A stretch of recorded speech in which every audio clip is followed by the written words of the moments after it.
Welcome to the Thriving Through podcast. My name is AJ Riedel. 2 times a week, I dive deep into the real life stories of self-employed consultants who have turned their expertise into thriving businesses. This isn't about the glossy success stories or overnight miracles. This is about the grit, strategy, and resilience it takes to create a practice that's both financially rewarding and personally fulfilling. Today, I'm talking to Guy Barretta, president of Baretta Consulting, otherwise known as the COO Guy. Guy made the leap from corporate executive to independent consulting in 2023. Here's what makes Guy's story different. He almost derailed his entire practice by chasing the wrong opportunity for 6 months. It's a mistake that any of us could make, and Guy's going to share exactly what went wrong and how he got back on track. In our conversation, you'll discover his 3-part LinkedIn strategy that consistently generates leads, why your first 2 clients will always come from your existing network, and how he's building multiple revenue streams around his core fractional chief operating officer work.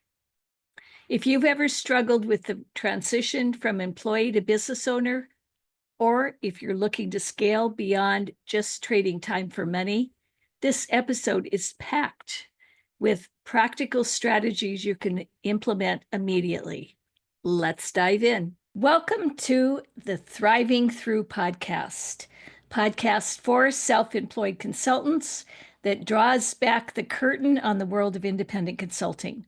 Today, my guest is Guy Barretta. Welcome to the podcast, Guy. Well, I'm excited to be here, AJ. I appreciate it, and I'm looking forward to a pretty good conversation today. I hope you are too, right? Oh, absolutely, I am. Awesome. Yes. So, Guy, the first question I like to ask everybody is, what was your path to becoming a self-employed consultant?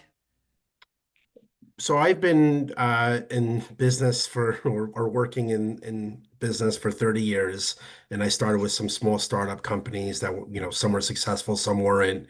Transitioned and attained my MBA, and then worked for some large brands, and eventually worked my way to being a chief operating officer of a large real estate brokerage here in the Northeast.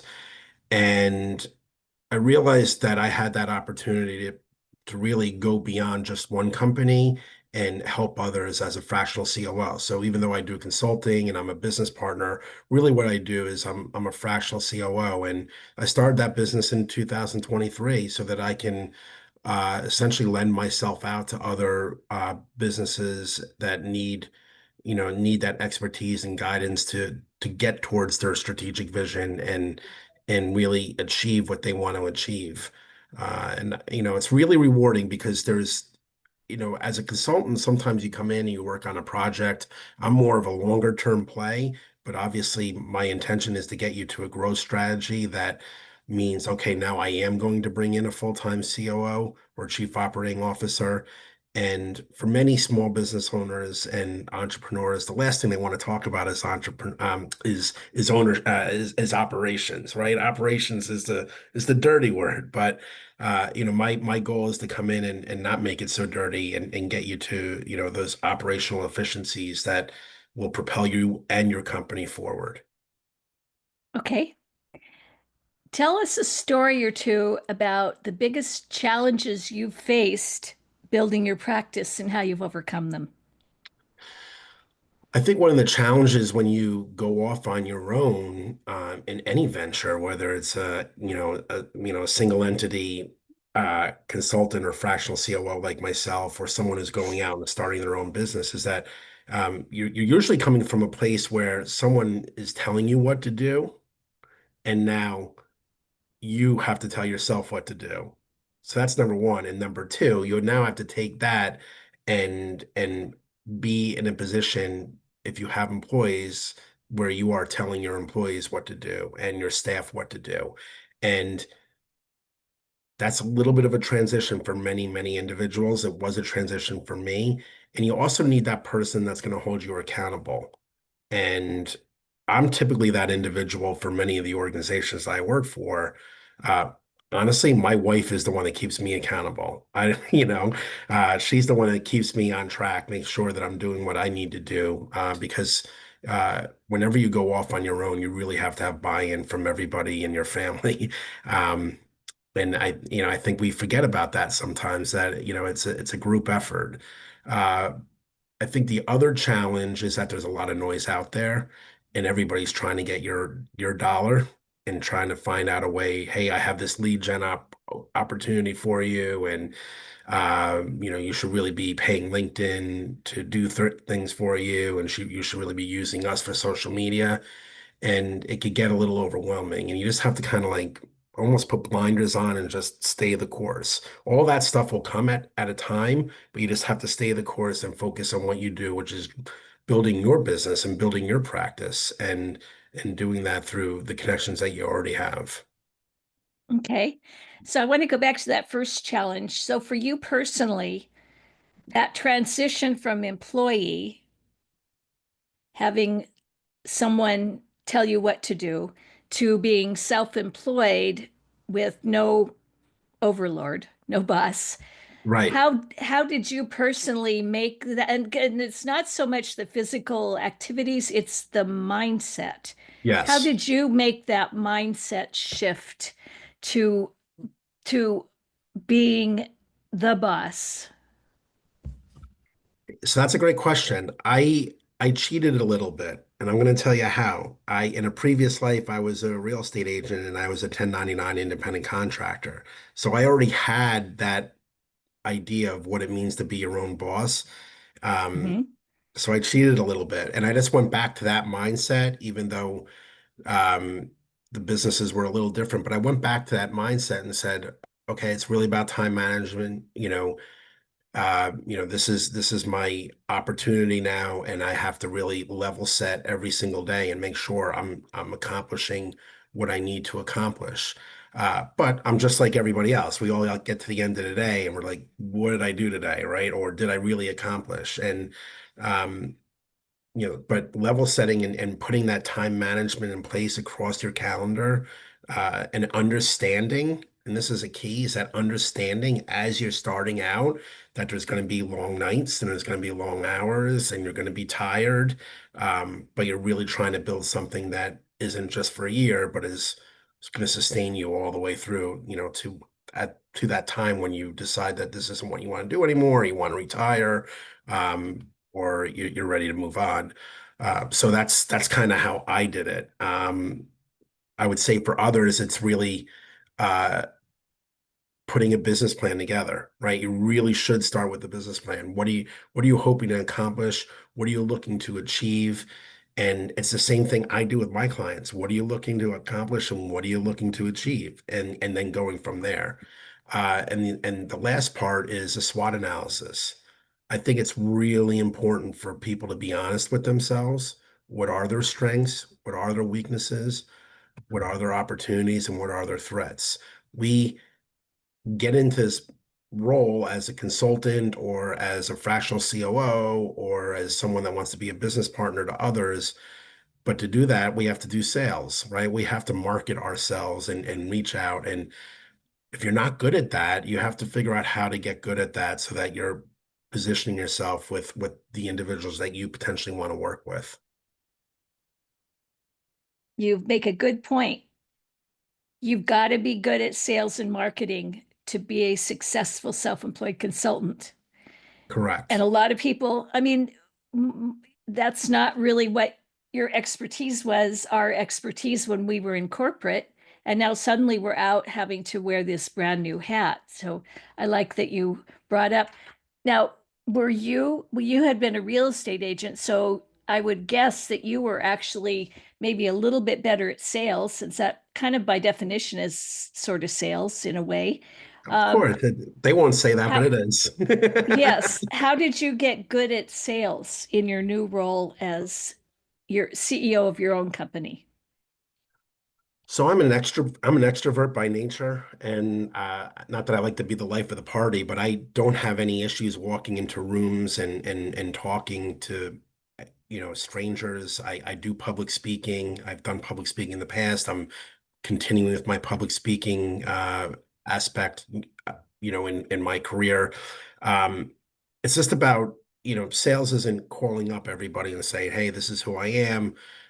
Can you use me?" It's about putting yourself out there to the individuals and saying, if I can be of assistance to you, or if you know someone that should have a conversation with me, let's have that conversation. Um, is it more difficult for introverts? Yes, 100%. But I mean, the computer is a great tool to utilize, and you have networking tools that allows you to stay behind a little bit, which is LinkedIn, which is Facebook, which are pretty much the two that I use. Um, Continuing to post content, continuing to show your expertise, I think is essential for anybody that's looking to get into this space, or, says, I want to be a consultant. And you're gonna listen, we could be the best people in the world and we could be the best consultants in the world. Your first two opportunities are going to come from people that you know, or Oh, people that you okay. work for, who you worked for in the past. And then it's just a question of, okay, I'm working with these individuals. Now, what's the next phase of who I'm going to be, and the companies that I'm going to work with? So how do you generate leads? That's kind of the lifeblood of the that's really the role of marketing, is to Yes, generate leads. How do you generate leads? I use LinkedIn a lot. So I'm on LinkedIn. I three things that I've done on LinkedIn. I try to post 1 to 3 times a week. I comment on someone's posts every single day, several responses a day. Um, I created a Sunday newsletter that I called Sunday Conversations with the COO Guy, that goes out every Sunday at 9:45 a.m. Please follow me and subscribe, which, I'm just giving information what a COO sees, and how to be the best at your business, from a COO's perspective. And then I do cold outreach. I utilize, a tool that goes out and does cold outreach for me, and and that generates opportunity. And then I also send out emails, into emails to people that I've worked for in the past, or have done work for. And that's how I generate my leads. My bandwidth is, I could probably work, depending on the month, I could work with 5 to 7 people, but I would say that's probably the bandwidth for most consultants, even if they are project based. But so you just have to have that steady flow coming in that's going to be able to be consistently getting you to that 5 to 7, 5 to 7, 5 to 7. And I think I'm doing everything right, but I have down months. I have months that it's not hitting. It's, just your message isn't resonating. And then the next month, all of a sudden, AJ, it's like, oh, geez, it's really resonating now. And people are reaching out to me and want to have a conversation. So on LinkedIn, you get people that actually do reach out to you. I do, from my Okay. newsletter. So I've had people from my newsletter, and I have had people from posts that I've put out there. Okay. That's I cool. don't, so I don't use Facebook that much, right? I have a Facebook page. I use it a little bit. I use my personal Facebook a little bit. But I think from a social media, in terms of what we're trying to do as consultants, fractional individuals, um, LinkedIn is also, so essential. I also do a lot of networking. I'm part of a networking group called Trust Equity that meets once a month. That event, occasionally brings me potential opportunities. It's a network nationwide. I also work, uh, I go to some chamber events. So I'm just trying to put myself out there. And it's a lot of work, because you do have your client work that you have to get done, the people that you're working for, but you also have to realize you almost have to treat yourself as a client. What am I going to do for me today? So this morning I was working on a project. I'm going to give a little plug if that's okay. But there's a company called SendSpark that allows you to create video, like 30-second to a minute videos that you can send out to individuals through direct message on LinkedIn.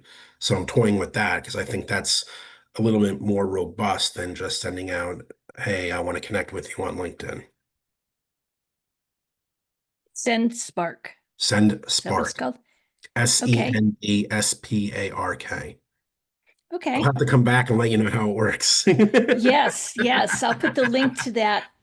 If I'll put the link to that in the show notes. Yes, So when we talked earlier, you mentioned that you wanted to get back into speaking, that you did a lot of that in your corporate days, and that you want to use speaking as a lead generation tool correct. or make actually a profit center for you. Tell me about where you are on that. What process are you using to kind of launch that? So that's when people say, "Where did you put your spend?" I put my spend behind that, and I worked with a public speaking coach for several months that helped me craft, 2 or 3 good presentations that appeal to different industries or all industries, I should say. And now I'm in the process of putting together because that just finished up like in May. Now I'm in the process of putting together a list of all the conferences and individuals I know who I think can bring me in to speak for a fee or, for the opportunity to market myself. And I'm in the process of creating some um, ancillary booklets, not a book itself, but like booklets and guides that I could utilize to hand out at those speaking engagements if it resonates with the individuals I'm speaking to. So it's public speaking is something that I enjoy doing. It's something I did in the past. But since I left the corporate world, I haven't really spoken outside of 2 or 3 places. So it's something that I do want to get back to.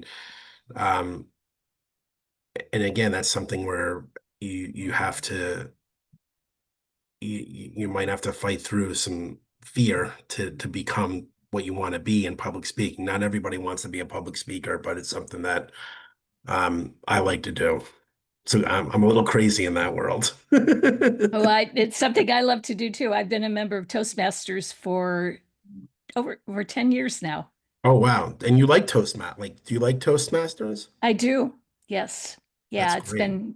it keeps my, it's a sharpen the saw activity for public speaking. Yeah, they're great. They're phenomenal. And Maxwell's good too. Maxwell's public speaking is a great course as well. But I think you can't go into it, I think public speaking is a little unique in that you really can't go into it willy-nilly. Like you have to really get with somebody who can work with you to build what you're trying to build and really hone your craft, I would say. And Toastmasters certainly does that. So that's great. I want to switch gears a little bit. Sure. If you could do one thing differently, what would it be? Just in general or About your business, looking about my back over business, your business and the two what you've done years. so far, yeah, in the last 2 years, what would you do differently, knowing what you know now? I probably would have had a better structure for my business in place prior to walking away from the corporate opportunity. I Okay, kind of tell I me kind more of about walked that. away and then started my business, right, and built it out. I wish I had done that prior, like even 6 weeks prior, formulating, articulating, trying to figure out where I wanted to be. Um, and again, there was a lot of noise, right? As I left, I had companies reaching out to me, "Hey, come work for us, come do this, come do that," um, as a full-time employee. And I'm not gonna lie, I went down the route with a couple of those, but I wish I didn't, right? Like I know what I want to do now, and so if I had to do it over, I would have probably excluded that noise and uh and gone to where I wanted to go. Okay. And as I recall, you had 5 or 6 months where you went down a certain I route. went down a route. I went down a rabbit hole, and it was just unique, right? And I had to do it. I had to explore it. Um, but hindsight being 2020, I should have explored it, you know, maybe 20% of the time and still spend 80% on my business, where I probably was maybe 60/40, 50/50.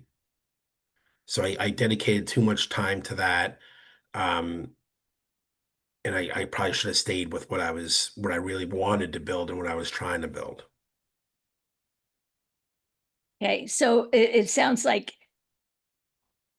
I mean, you almost went after that opportunity for the wrong reasons. If it Uh, wasn't what you wanted to do, but why did you pursue it? because it was something I was interested in. And if it had taken off, and if it was something that was really going to take off, it was something I wanted to be part of. It was a startup opportunity. Um, I was offering my services free of charge with, from a consulting perspective, because I thought it was something that was going to take off. And I just never had control of the situation. So not having control of the situation and putting not all your eggs, but a good portion of your eggs into that basket, while forgetting about what you're really trying to build, just set me back a little bit. And Okay. looking back, that's a little frustrating. What what lessons have you learned from that you could apply in the future? Oh boy, that's a good one. I think you have to be more, for me, I have to be more diligent and hyper diligent, and ask the right questions. Like this opportunity came so out of left field that I didn't even know the questions to ask, but I thought it was something that made sense, and it didn't. Right at the end of the day, it didn't, because I didn't have control. But at the same time, I felt, going forward, that it's made me more resilient. It's put me in a situation where I know to ask the right questions now, and be in a situation where I have control of what I'm trying to do. But uh but I also look at it also helps me when I'm working with some of my clients, because they get peppered with ideas, thoughts, and opportunities all the time, and they see it one way. And if they didn't have me there, they would only see it that way. And with me there, I said, okay, I see what you see there, but like, let's go down a different track. And does this make sense? Or is this really what you need to do in your business right now, when we could really focus on A, B, C, and you're talking about D, E, F? Hmm? A good, something I always say is, most of the companies I work with want to grow. That's great. Everybody wants to grow. I want to grow, but you can't grow unless you're operationally efficient and all your ducks are in a row in the company that you're working now. Once that is done, then you can grow. And it's the same thing if you're looking to sell your business. You say you want to sell your business in 2030, right? We're in 2025 now. You have to put the pillars in place now to set yourself up for the biggest return on investment when you sell your business in 2030. You can't come to somebody or a business broker in 2030 and say, I'm ready to sell. They're going to look at you and say, well, what have you done for the last 5 years to get you to that point? And Right. that's where my strategy comes in, to help them, see that long-term play if they want to sell, right? Like if they're looking for an exit. So you're an expert at helping your clients develop that operational structure. Is it harder to do for yourself and for your own business? Is it harder for me? Sometimes, only because I am I I think so. Only because I'm active on social media, and I'm active, on LinkedIn. And again, I get pinged every day. Hey, do you want to write a book? Hey, do you want to do your own podcast? Right? I get all, do I have a lead gen that guarantees you seven leads in a day, right? So I think sometimes it's a little more difficult for me personally in my business. Um, I would say the hardest part for me in my business is time management. When you're working 7 clients, looking to strategize to build your own business, um, time management becomes essential. And I can say, I'm waking up Tuesday morning and I'm going to just concentrate on my one client and do XYZ for him. But then another client calls and says, "Hey, I need you to do this." Well, now you're like, okay, now my Wednesday's screwed up. I gotta figure out how to do that. And so you just have to be really on point with what you're trying to get accomplished every single week. And how have you overcome some of those issues with time management? Do you use particular tools? I use a notebook. I mean, I'm a writer. I have to write things down, and I use that my Google Calendar, and I'm just blocking off time. And that's how I function best. Someone introduced me to Toggle. Um, I want to take a look at that, and that lets you see like on a minute by minute basis where you're spending your time, which is a little interesting, maybe a little over the top, but I want to see how that plays out. But for me personally, it's writing things down, like my to-do list for each night. What do I need to accomplish tomorrow? Again, do I get to everything? Typically not. And then the Google Calendar to really allocate. I haven't gotten to a point where I say to my clients, "Hey, you're my Tuesday client or you're my Thursday client." And I'd be curious to hear if other people in the consulting and fractional space do that. But my guess is not really, right? We're allocating certain amount of time per week to each client. So I'm curious, you talked about how, you might have in your own mind allocated Tuesday to this client, and then another client contacts you. You've got conflicting priorities there. Correct. How do you juggle that, the demands of the clients, each of which expect you to be there right always, jump right on it. I'm pretty in tune with letting them know when they're getting close to so the way I built my practice is it's a retainer fee for a set amount of hours per month. And it's just like an attorney. You call me and we're on a call for an hour, that's 1 hour. So they're a little bit they're a little bit more in tune with how that works. So I kind of set the parameters there and we kind of walk through my agreement. This is what I'm bringing to the table. And I think at the same time, they kind of understand that. But again, it's still, they call me and, I may have to say, listen, I got to call you back in an hour. I'm on with somebody else right now. And they're usually okay. There hasn't been any issues like that. But yeah, I think that's the hardest part for anybody. And I haven't really heard, I'm in a lot of networking groups and fractional communities and consultant communities. It's surprising because I feel like I'm the only one that ever talks about that, and I'm curious how other people handle that. Hmm. Yeah, I that is interesting. I don't have any words of advice for you. Yeah, yeah. So I'd be curious. So if you're listening to this podcast and you have an idea of how you're handling this, please let me know. I love it. Are you where you expected to be at 2 years in? No, I'm a little behind because I went down that trajectory, but I I think from my 5-year plan perspective, I'm in the place that I'm in a good place. Okay. Uh, so I'm I'm not complaining. So tell us about that 5-year plan. I mean, I think what I'm trying to do is build a few revenue streams for myself and for my family. So one of it is the fractional COO work and the consulting and bringing that to the table. Another component of that would be just an aspect of coaching, which is X amount of hours with an individual um, for a set fee.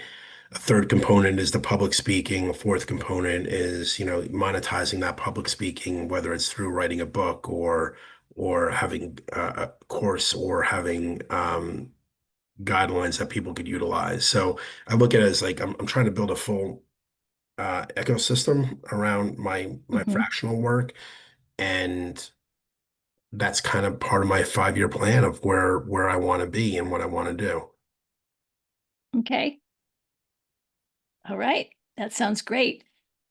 It's funny What? because I talked to some, in these groups, and I talked to so many individuals, and um there's obviously individuals that are making a lot of money just on the fractional side or the consulting side, all the power to them. But if they just the way I look at it, if they just allocate another like 2 hours or 3 hours a week to building something additional out, they would have another revenue stream coming in, and that's huge. That's huge. Right. Yeah, it certainly gives you more stability and certainty when you Correct. have multiple revenue streams or not completely dependent on one, Correct. because you never know what's going to happen. That is the truth. Well, I'm going to end with one last question. Sure. What advice do you have for other self-employed consultants? I would say the first thing is don't give up, right? So if you're really starting into this and you're starting as a self-employed consultant and you believe in who you are and you believe that you can impart value, don't give up. It'll get tricky from time to time, but don't give up.